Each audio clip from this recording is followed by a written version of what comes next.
আমার ধর্ম মানব ধর্ম, আমি মানব ধর্মে বিশ্বাসী, আমি মানুষকে ভালোবাসি। সেটার থেকে উদ্বুদ্ধ হয়ে আমি নারায়ণগঞ্জ সিটি কর্পোরেশনে যে কাজগুলি করেছি, আমি মানুষের কল্যাণে করার চেষ্টা করেছি।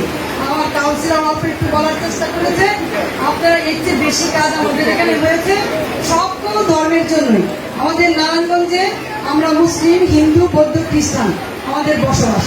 অন্য সম্প্রদায়ের লোকজন আমার কাছে আসে না, আমি বলতেও পারবো না কে কোথায় আছে। যারা আসে, যাদের সাথে আমার সম্পর্ক, আমি তাদের কাজগুলি করে দেওয়ার চেষ্টা করি। আপনারা ইতিমধ্যেই দেখেছেন যে আমরা বিভিন্ন জায়গায় মুসলিম জনগোষ্ঠীকে প্রাধান্য দিয়ে তাদের চাহিদা মোতাবেক আমরা অনেক কাজ করে দিয়েছি। ঠিক তদ্রূপভাবে হিন্দু জনগোষ্ঠীকে প্রাধান্য দিয়ে তাদের চাহিদা মোতাবেক বেশ কিছু কাজ আমরা করে দিয়েছি। এবং আমরা বৌদ্ধ ধর্মাবলম্বীরা এসে আমার কাছে যখন অনুরোধ করলো, আপনি সব ধর্মের জন্য করেন, আমরাও তো আছি, আমাদের কথা কি ভুলে গিয়েছেন? আমি বললাম না, আমি ভুলি নেই। আপনাদের যে চাহিদা সেটাই তো কখনো বলেন নাই, কি করতে হবে বলেন। ওনারা বললো আমাদেরও একটি ক্যাম্পেন করে দিতে হবে। আমরা ইতিমধ্যেই জায়গা চয়েস করেছি আমাদের শ্মশানের পাশে, এবং আমরা ওই কাজটা চলমান আছে। আমাদের আর্থিকের কাজটা করতেছে, করলে আমরা সেটার কাজও শুরু করে দেবো ইনশাল্লাহ।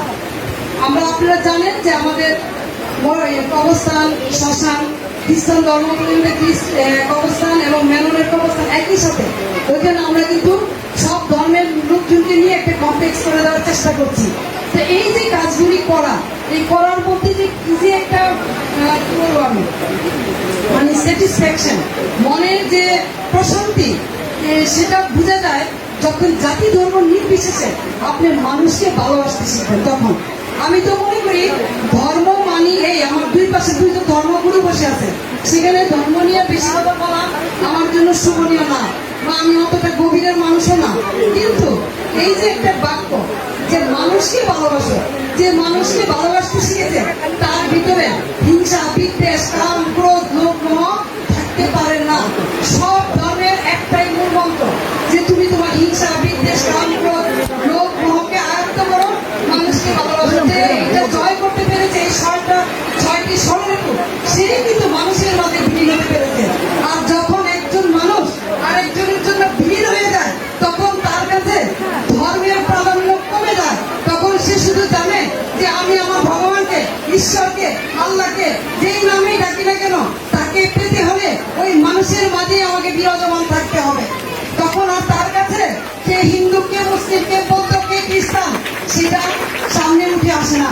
সকল ধর্মেরই সমান। আমি আবারও বলি যে আমাদের দেশে অনেকেই আছেন, সব ধর্মের মধ্যে কিছু কিছু ধর্মগুলো আছেন যারা হয়তো কট্টরবাদী, কট্টরতা, কিন্তু কট্টরের কোন স্থান উপরের সৃষ্টিকর্তার কাছে নাই।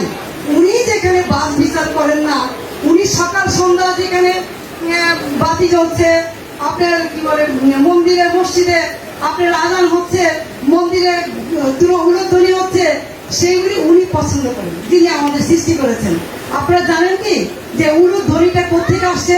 এই উলুধ্বনি আরাবিয়ান কান্ট্রিগুলি থেকে আসছে, সৌদি আরব থেকে আসছে। এখনো শুভ কাজে তারা উলুধ্বনি দেয়। বিয়ের মধ্যে, বিভিন্ন কাজে নবী করিম সাল্লাল্লাহু আলাইহি ওয়াসাল্লাম উনি যখন মদিনা থেকে মক্কা এসেছেন, তাকে উলুধ্বনি দিয়ে, দাব বাজিয়ে তাকে স্বাগত জানানো হয়েছে। কিন্তু এটা অনেকেই বলে না।